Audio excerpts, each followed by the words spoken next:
Bapa di dalam surga, kami sudah tiba di sesi untuk kami mendengarkan sebagian kecil dari firman-Mu yang begitu luas itu. Mari urapi hamba-Mu supaya apa yang Dia sampaikan bisa benar-benar merupakan kehendak Tuhan dan menjadi berkat bagi seluruh jemaat yang mendengarkan, juga menjadi berkat bagi dirinya sendiri.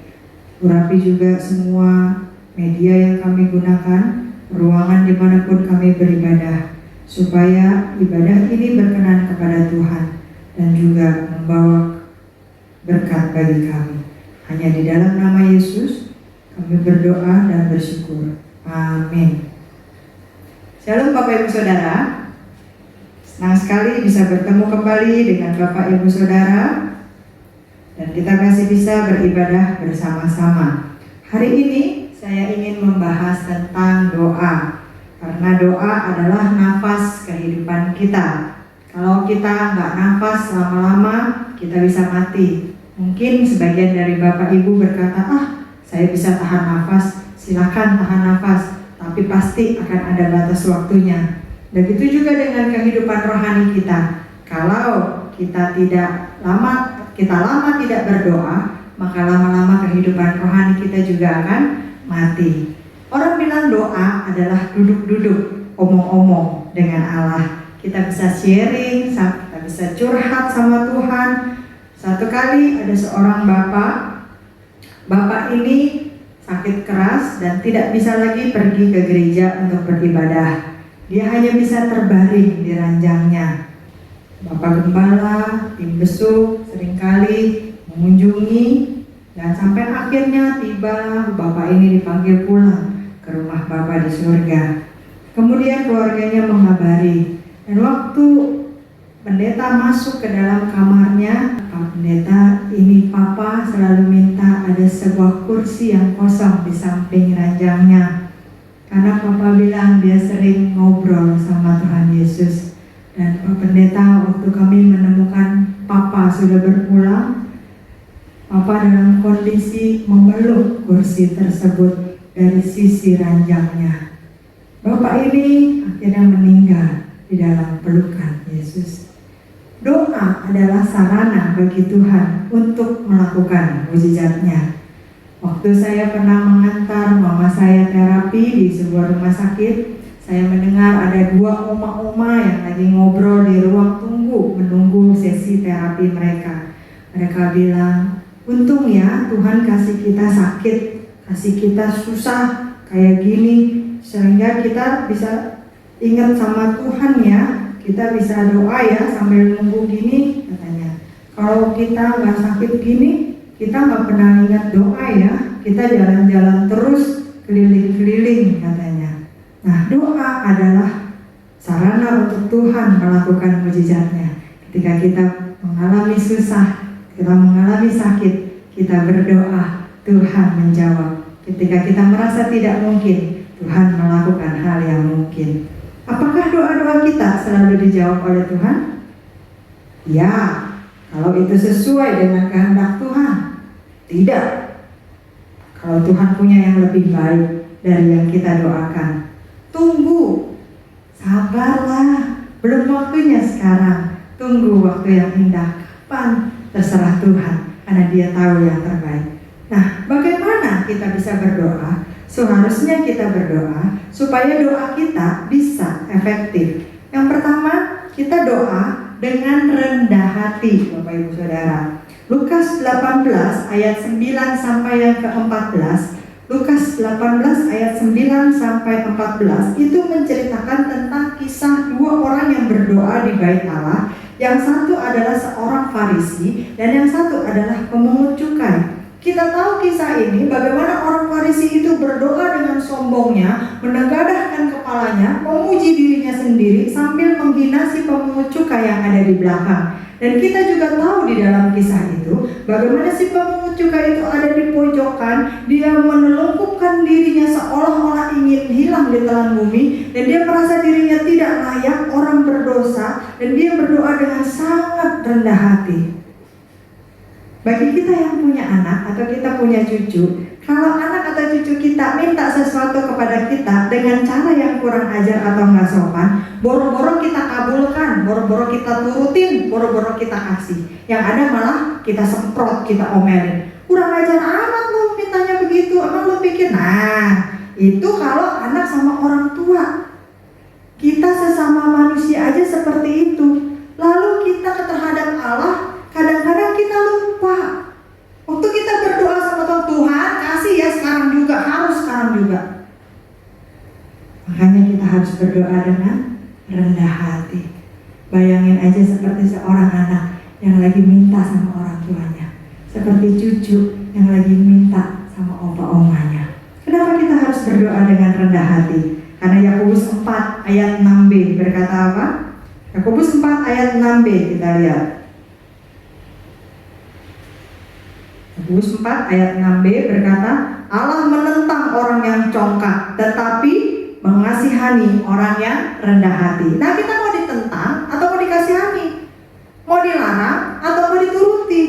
Lukas 18 ayat 14b berkata apa? Lukas 18 ayat 14b. Sebab barang siapa meninggikan diri, ia akan direndahkan, dan barang siapa merendahkan diri, ia akan ditinggikan. Nah, doa dengan kerendahan hati mampu menggerakkan hati Tuhan. Sama seperti anak cucu yang tadinya kita udah pikir lagi hujan, musim dingin begini, lagi nggak boleh makan es krim, ntar pilek, ntar batuk. Tapi karena anak cucu kita meminta, bisa ngambil hati, merayu, akhirnya yaudah deh boleh deh, dikit aja ya. Nah, akhirnya jadi dikasih. Kita juga ketika kita minta kepada Bapa kita di sorga dengan segala kerendahan hati, bisa ngambil hatinya, maka bisa menggerakkan hati Bapa di sorga. Satu kali ada 3 orang bapak dan 1 ibu bertemu di dalam gereja. Ini ceritanya sebelum pandemi, jadi masih bisa ibadah begitu ya. Nah, bapak yang pertama berkata begini, putraku sangat tampan, tingginya 180 cm. Gelarnya sarjana teologi, STH. Dia sekarang menjadi pastor. Kalau dia masuk ruang kebaktian, dia disapa, Dear Father. Bapak yang kedua gak mau kalah, karena natur manusia adalah menyombongkan diri. Putraku MTH. Dia sekarang kardinal. Kalau masuk ke ruang ibadah, orang-orang nunduk, Your Highness.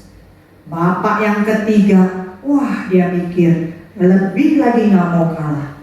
Putra saya seorang profesor teologi. Dialah sang paus. Kalau masuk ruang ibadah, orang-orang menyembah dia, Your Holiness. Nah, tinggal 1 ibu ini, namanya juga Mak-mak. Mak-mak gak ada yang mau kalah. Makanya ada kata-kata the power of mak-mak. Mak-mak selalu benar walaupun kadang salah. Putriku 21 tahun, cantik, beautiful, tingginya 175 cm, rambut panjang, body aduhai, super menarik, kulitnya putih mulus. Dia suka pakai rok mini yang ketat, tank top juga. Kalau dia masuk ruang kebaktian, orang-orang akan berkata, oh my God. Nah, Bapak Ibu, manusia naturnya suka menyombongkan diri. Walaupun kadang-kadang yang disombongkan itu hal-hal yang tidak benar, tetap aja dia mau berlomba menyombongkan diri. Jangan kita menyombongkan diri dengan banyaknya jam doa kita, apalagi kalau hanya sekedar untuk mendapatkan pujian dari manusia. Karena 1 Samuel 16 ayat 17 berkata, Tuhan melihat hati, bukan rupa. Jadi yang pertama, ayo kita berdoa dengan kerendahan hati. Yang kedua, kita berdoa dengan iman, dengan percaya. Markus 11 ayat yang ke-24 berkata, karena itu aku berkata kepadamu, apa saja yang kamu minta dan doakan, percayalah bahwa kamu telah menerimanya, maka hal itu akan diberikan kepadamu. Jadi artinya belum lihat jawabannya, tapi tetap percaya sudah dapat. Mintanya Yakobus 1 ayat 6 sampai yang ke-7. Karena orang yang bimbang hatinya tidak akan memperoleh apa-apa. Markus 5 ayat 25 sampai 29 itu kisah tentang perempuan pendarahan 12 tahun.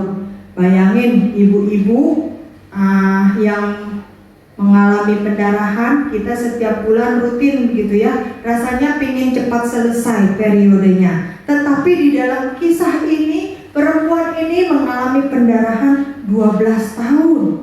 Dan pada waktu itu, orang yang sedang mengalami pendarahan atau datang bulan dianggap orang yang najis, tidak boleh ke tengah masyarakat, tidak boleh bersentuhan dengan orang lain. Tetapi dia berani mengambil resiko karena dia yakin asalku jamah saja jubahnya. Jubah siapa? Jubah Yesus itu, guru yang akan lewat itu. Asalku jamah saja jubahnya, aku pasti sembuh. Dia nggak mikir gimana ya kalau udah pergi ke tengah kerumunan orang dan orang tahu dia lagi sakit, orang tahu dia lagi najis. Gimana ya kalau nggak sembuh? Gimana ya kalau nanti aku dirajam? Gimana ya kalau nanti begini begitu? Dia nggak mikir resiko seperti itu, tapi dia berdoa, dia lakukan dengan yakin. Asalku jamah saja jubahnya, aku sembuh. Dalam Lukas 7 ayat 1 sampai yang ke-10 kita bisa membaca satu kisah yang lain tentang perwira Romawi yang hambanya sakit parah.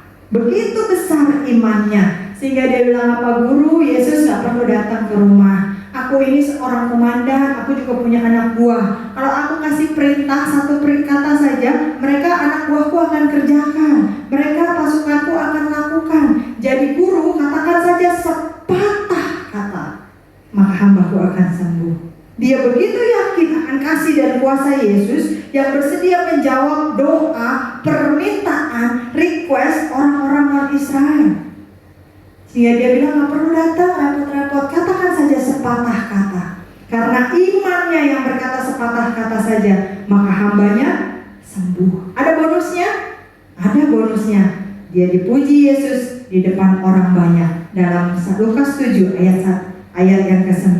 Dan sampai hari ini imannya itu diceritakan orang. Bapak Ibu, waktu itu Legoland di Malaysia dan Hello Kitty Town kalau nggak salah namanya di Malaysia itu baru buka begitu ya. Dan kemudian anak-anak saya kepingin sekali pergi ke sana. Kayak apa sih Legoland gitu ya, teman-teman sudah pada pergi. Kayak apa sih Hello Kitty Town? Lalu saya katakan kepada mereka, papi mami tidak punya dana, tapi kita punya Tuhan yang luar biasa. Kalau kamu sungguh-sungguh mau pergi ke sana, kamu berdoa. Dan kalau Tuhan setuju, Tuhan akan tentukan waktunya, kamu bisa pergi ke sana. Lalu saya dan papinya juga berbagi bagaimana Tuhan melakukan doa-doa kami pada waktu kami kecil. Kami ceritakan untuk membangkitkan iman anak-anak kami begitu ya. Dan kemudian setelah lama berdoa, satu kali ada seorang kenalan suami saya lagi kongko-kongko, lalu dia bilang, itu Legoland di Malaysia udah buka, katanya bagus. Anak-anak udah pergi ke sana belum? Ya belum lah. Gitu kan, itu kan butuh dana besar, naik pesawat, sewa hotel, tiket masuk, selama akomodasi di sana dan sebagainya. Lalu orang ini malah nambahin, nanti kalau pergi ke sana, lu harus nginepnya di hotel Legolandnya, karena itu hotelnya bagus banget, ada temanya, beda dengan hotel-hotel yang lain. Bisa pilih ini ya, dalam hati mau pergi aja gak ada duit, gimana malah ditambah dipromosiin. Tapi kemudian ternyata orang ini dipakai oleh Tuhan untuk bukan hanya bicara promosi, tetapi menyalurkan berkat Tuhan. Sehingga singkat cerita, kami sekeluarga bisa membawa anak kami pergi ke Legoland dan nginep di hotel yang bagus yang ada temanya yang tadi diceritakan itu. Begitu senangnya ada Lego dan segala macam. Lalu kami bisa pergi ke Hello Kitty Town dan seterusnya. Itu karena doa yang dijawab oleh Tuhan. Mereka anak-anak kecil berdoa dengan penuh iman. Lalu saya pikir oke lah ya, satu kali Tuhan jawab doa mereka. Namanya anak-anak ya Bapak Ibu, kalau satu kali pergi liburan kepingin lagi dong ya. Mami, papi, pingin ke Hong Kong Disneyland katanya. Ya ampun gitu ya, papi maminya juga tepok jidat. Itu udah pergi ke Legoland, nanti pingin lagi ke Hong Kong Disneyland yang lebih jauhan begitu kan. Nah kemudian lagi kami katakan, kemarin kamu berdoa sungguh-sungguh, Tuhan jawab. Sekarang tetap hal yang sama, kamu harus berdoa, kata mereka. Kapan Tuhan jawab? Terserah Tuhan. Kalau Tuhan gak jawab, berdoa terus katanya. Ya jangan ngambek ya. Dalam hati saya nih, ya gak mungkin aja ya baru juga pergi ke Legoland. Pasti dalam jangka waktu lama mungkin bisa dikabulkan Tuhan pergi ke Hong Kong Disneyland. Tapi saya tetap suruh mereka berdoa dengan percaya. Pokoknya tiap malam mereka berdoa. Tidak berapa lama, mungkin kira-kira tahun depannya, Tuhan mengirimkan berkat melalui burung gagaknya, sehingga kami sekeluarga berempat bisa pergi ke Hong Kong Disneyland persis di hari anak saya yang sulung berulang tahun. Itu semua karena apa? Karena doa yang dilakukan dengan penuh iman. Makanya waktu murid-murid Yesus melarang anak-anak mendekat kepada Yesus yang lagi mengajar, Yesus bilang apa? Jangan dilarang, biarkan anak-anak itu mendekat kepadaku. Karena kita harus belajar dari anak-anak. Anak-anak ini gak mikir gimana kalau nanti doanya gak dijawab, gimana apa, mau cepat apa lama, enggak. Yang mereka tahu, mereka minta kepada Bapa di dalam surga, dan Bapa di dalam surga itu menjawab doa mereka. Tapi mami mereka kemampuannya terbatas, tetapi mereka punya Bapa di dalam surga yang ketika mereka berdoa dengan penuh iman pasti bisa menjawab dan memenuhi kebutuhan mereka. Lalu yang ketiga, kita harus berdoa dengan cara apa? Doa yang sesuai dengan kehendak Tuhan, maunya Tuhan. 1 Yohanes 5 ayat yang ke-14, 1 Yohanes 5 ayat yang ke-14.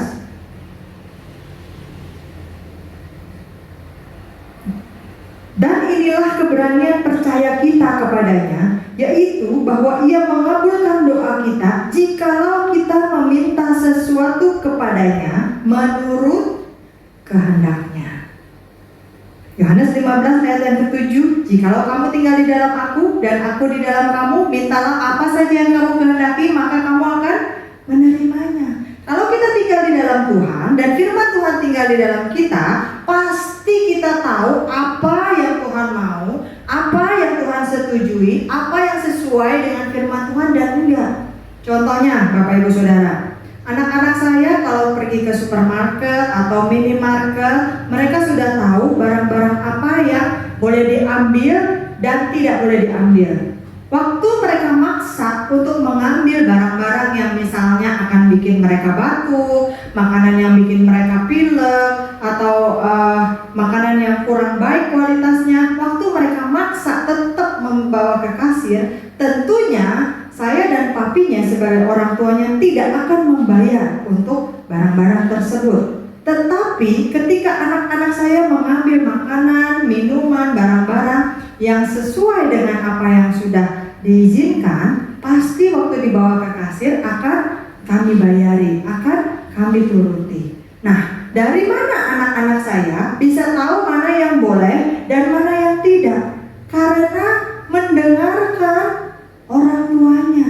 Dari mana kita bisa tahu mana yang boleh dan mana yang tidak? Karena kita berjalan sesuai dengan kehendak Tuhan.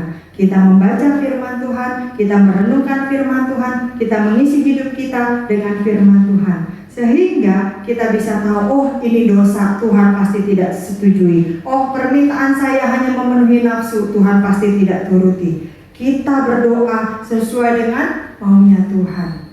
1 Samuel 1 ayat yang ke-11, ini kisah tentang bagaimana waktu itu Hana meminta seorang anak kepada Tuhan. Lalu kemudian dia berdoa, doa yang sama seperti yang diucapkan oleh ibunya Simson. Anak laki-laki akan dipersembahkan kepada Tuhan, rambutnya akan dibiarkan panjang dan pisau cukur tidak akan pernah menyentuh rambutnya. Nah, dari doa ini, karena doa ini sesuai dengan kehendak Tuhan, menyenangkan hati Tuhan, maka Hana bukan saja mendapatkan anak laki-laki yang dia minta, tetapi mendapatkan bonus dari Tuhan. Dalam 1 Samuel 2 ayat yang ke-21, dia bukan hanya mendapatkan Samuel yang kemudian dia persembahkan untuk menjadi hamba Tuhan, tetapi Hana melahirkan anak-anak berikutnya. Bonus atas doa yang sesuai dengan kehendak Tuhan. Tuhan memberikan lebih daripada apa yang Hana minta. Kenapa ketika kita berdoa, kadang-kadang kita tidak mendapat apa-apa? Nah, Yakobus 4 ayat 1-3, yuk kita lihat. Yakobus 4 ayat 1 sampai yang ketiga. Dari manakah datangnya sengketa dan pertengkaran di antara kamu? Bukankah datangnya dari hawa nafsumu yang saling berjuang dalam tubuhmu? Kamu mengingini sesuatu, tetapi kamu tidak memperolehnya. Lalu kamu membunuh. Kamu iri hati, tetapi kamu tidak mencapai tujuanmu.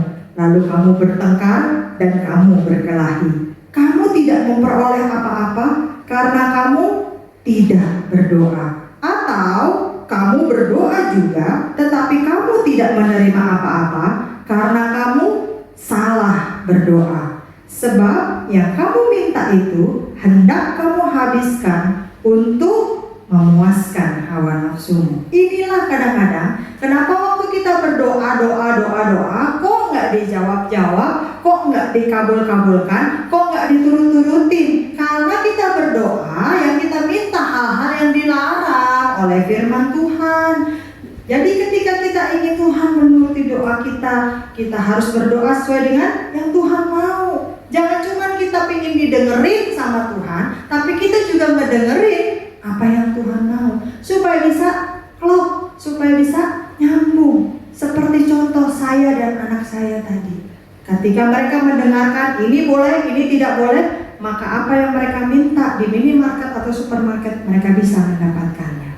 Lanjut Bapak Ibu Saudara, kita berdoa dengan kesehatian atau sepakat. Dalam Matius 18, coba kita lihat Matius 18 ayat 19 sampai yang ke-20. Matius 18 ayat 19 sampai 20. Dan lagi aku berkata kepadamu, jika 2 orang daripadamu di dunia ini sepakat meminta apapun juga, permintaan mereka itu akan dikabulkan oleh Bapakku yang di sorga, dan seterusnya. Mazmur 133 ayat 1-3 ini bahkan dijadikan lagu pujian. Rukun bersama, maka ada berkat Tuhan di sana. Kenapa kita harus sehati dan sepakat? Kalau tidak sehati, berkat bisa jadi masalah. Kalau kita sehati, damai dan rukun, berkat mengalir ke sana. Yuk kita lihat sebuah video singkat sebagai contoh atau gambaran.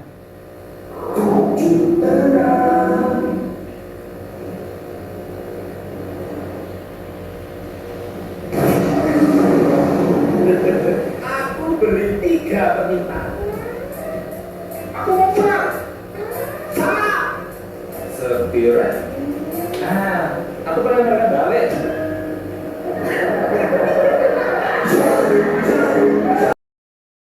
Yang penting healthy. Iya, Bapak Ibu Saudara, mungkin kita teringat ketika kita menyaksikan iklan ini di televisi. Bukan soal produknya yang ingin saya bicarakan, tetapi Bapak Ibu bisa melihat ini sebuah contoh yang membuat kita senyum-senyum ketika orang-orang itu tidak sehati, tidak sepakat. Berkat pun jadi masalah. Waktu mereka disampaikan oleh jin dalam cerita itu, aku beri kamu 3 permintaan. Lalu malah mereka semuanya jadi balik lagi karena tidak sepakat. Nah, Bapak Ibu, di dalam kehidupan sehari-hari, saya dan suami sebagai 2 orang yang berasal dari keluarga yang berbeda pun sering mendapatkan perbedaan pendapat. Namanya juga suami istri, begitu ya. Nah, tetapi ketika kami sepakat untuk sesuatu hal, maka kami melihat tangan Tuhan bekerja di sana. Selama kami belum sepakat tentang sesuatu hal, seolah-olah Tuhan menahan berkatnya, Tuhan menahan pertolongannya untuk mendidik dan memproses kami, suami istri ini, untuk bisa sehati dan sepakat. Karena tidak bisa berjalan satu ke kanan, satu ke kiri. Ada banyak hal di dalam kehidupan kami berumah tangga. Salah satu contohnya adalah ketika kami ingin berniat untuk punya rencana menyewakan rumah kami di Kelapa Gading, begitu ya. Ketika kami belum sepakat untuk menyewakan atau menjual, maka banyak orang yang bolak-balik cuma ngeliat, bahkan bilang udah tertarik, dan selebihnya hampir jadi tapi tidak jadi. Karena di antara kami suami dan istri belum sepakat dan sehati. Tuhan ingin memproses kami, Tuhan ingin mendidik kami, Tuhan ingin mengajar kami bahwa suami istri harus berdoa dengan sepakat dan sehati, sesuai dengan apa yang firman Tuhan ajarkan. Ketika kami menyerah kepada Tuhan, kami mulai bersepakat, kami mulai sehati, maka di sana tangan Tuhan mulai bekerja di dalam kehidupan kami berumah tangga. Lalu yang kelima atau yang terakhir, kita berdoa dengan tekun. Tekun artinya keras hati, sungguh-sungguh, fokus, memusatkan segenap perhatian dan tenaga. Yakobus 5 ayat 17 dan 18 kita lihat. Yakobus 5 ayat 17 dan 18. Elia adalah manusia biasa sama seperti kita, dan ia telah bersungguh-sungguh berdoa supaya hujan jangan turun, dan hujan pun tidak turun di bumi selama 3 tahun 6 bulan. Lalu ia berdoa pula, dan langit menurunkan hujan, dan bumi pun mengeluarkan buahnya. Jelas di sini dikatakan Elia manusia biasa, bukan manusia super. Bahkan dijelaskan lagi sama seperti kita, saya, Bapak, Ibu, dan Saudara. Tapi kenapa ketika Elia berdoa, langit tidak turun hujan? Dan ketika dia meminta lagi, langit bisa turun hujan. Sebegitu perkasanya Elia, sampai hujan saja bisa dia atur. Kenapa bisa seperti itu? Nah, Matius 15 ayat 22 sampai 28. Ini kisah bagaimana waktu itu ada seorang perempuan Kanaan yang ingin meminta sesuatu dari Yesus. Dan kemudian Yesus bilang apa? Roti ini bukan untuk anjing. Harusnya waktu kita dikatain begitu langsung tersinggung. Ya udah, nggak usah ke gereja-gereja. Emang gereja cuma satu doang, banyak ke gereja lain. Gue cari gereja lain. Emang hamba Tuhan cuma dia doang, baru jadi hamba Tuhan begitu aja udah belagu. Ya udah, kalau berdoa nggak bisa ke Tuhan ini, gue cari jalan alternatif. Mungkin kalau kita yang dikatakan hal seperti itu, roti ini bukan untuk anjing, kita pasti tersinggung. Tetapi perempuan ini tekun, perempuan ini bertekad, perempuan ini fokus, sehingga kita tahu imannya terbukti dari jawabannya. Dia menjawab, ya Tuhan, aku tahu, tapi anjing itu juga makan remah-remah roti yang jatuh dari meja tuannya. Bukti dari imannya bukan cepatnya jawaban doa, tetapi justru ketekunan kita di dalam doa untuk menantikan jawaban Tuhan. Belajar sabar, bertekun dalam doa. Kita manusia ini seringkali gak sabaran, pengennya kayak makan cabai rawit. Begitu dimakan ceplak, langsung pedesnya terasa. Tapi Tuhan bukan cabai rawit. Tuhan bekerja dengan caranya sendiri, waktunya sendiri. Yang Dia mau adalah kita bertekun di dalam doa. Yang Dia mau adalah kita sungguh-sungguh. Yang Dia mau adalah memproses dan mendidik kita. Yesus mengatakan suatu perumpamaan kepada mereka untuk menegaskan bahwa mereka harus selalu berdoa dengan tidak jemu-jemu. Perumpamaan apa yang dikatakan Yesus? Lukas 18 ayat 1 sampai yang kesekian. Perumpamaan tentang hakim yang tidak benar. Bagaimana seorang janda udah tahu tuh hakim gak benar, udah tahu tuh hakim galak, udah tahu tuh hakim segala macam yang gak beres, dia tetap minta kepada hakim itu. Sampai hakim itu pun yang tadinya jahat bisa tergerak hatinya. Apalagi Bapa kita di surga yang sangat amat baik. Ketekunan kita di dalam doa membuat kita semakin dekat dengan Tuhan. Walaupun mungkin jawaban doanya belum kita terima, tapi relasi kita makin akrab, hubungan kita makin dekat, kenyamanan kita makin akrab dengan Tuhan. Berdoa dengan tekun. Bapak Ibu Saudara, seperti kita butuh nafas, begitu juga kita butuh kehidupan doa yang terus menerus dan tekun untuk kehidupan rohani kita. Miliki kerendahan hati dan iman dalam berdoa. Jangan sombong, jangan bimbang. Tuhan kasih ya sekarang, kalau enggak gue gak ke gereja lagi. Bagaimana? Yang butuh kita atau Tuhan? Kita yang butuh Tuhan, bukan Tuhan yang butuh kita. Hidup benar di hadapan Tuhan, sesuai dengan apa yang Tuhan nasihatkan, apa yang Tuhan perintahkan, sehingga ketika kita berdoa, kita bisa punya permintaan yang sesuai dengan apa yang Tuhan mau. Kita bisa mengerti ini boleh, ini tidak boleh. Berusahalah sehati, sepakat, rukun, damai dalam menaikkan doa, terutama bersama keluarga kita, suami istri, orang tua, anak, sehingga jawaban doa bisa kita nikmati bersama-sama. Tetap tekun dalam doa walaupun jawaban belum nampak. Ketekunan dalam doa melatih ketekunan kesabaran kita juga dalam hal-hal yang lain.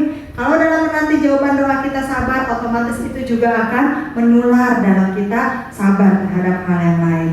Ayat terakhir, yuk kita baca sama-sama. Roma 12 ayat yang ke-12. Roma 12 ayat 12, 3, 4. Bersukacitalah dalam pengharapan, sabarlah dalam kesesakan, dan bertekunlah dalam doa. Doa mungkin belum mengubah keadaan kita, tetapi doa pasti mengubah hati kita dan cara pandang kita terhadap masalah dan pergumulan, karena kita semakin akrab dengan Tuhan. Mari kita berdoa. Bapa di dalam surga, terima kasih untuk firman-Mu yang mengingatkan kami bahwa kami perlu untuk berdoa, yang mengajari kami bagaimana kami harus berdoa supaya bisa menyenangkan hati Tuhan. Terima kasih Tuhan, kalau Engkau selalu mau mendengarkan doa kami, kapan saja, di mana saja, bahkan bahasa tetesan air mata sekalipun, Engkau bisa memahaminya. Kami bersyukur kami punya Allah yang hidup, yang begitu peduli terhadap kami. Ampuni kami Tuhan, kalau selama ini doa-doa kami mungkin kurang ajar, doa-doa kami mungkin mendesak Engkau, doa-doa kami mungkin tidak sesuai dengan apa yang Tuhan mau. Kami mau belajar lagi, kami mau dididik lagi, kami mau makin tekun menantikan jawaban doa. Lebih daripada itu, kami mau hidup kerohanian kami terus bertumbuh dengan berdoa. Kami mau makin dekat, akrab dengan Engkau. Terima kasih Tuhan. Mari Roh Kudus ingatkan kami selalu, mampukan kami untuk melakukan firman yang sudah kami dengar, bukan hanya sekedar mendengarkan. Di dalam nama Yesus kami berdoa dan bersyukur. Mari yang percaya bersama kita katakan amin.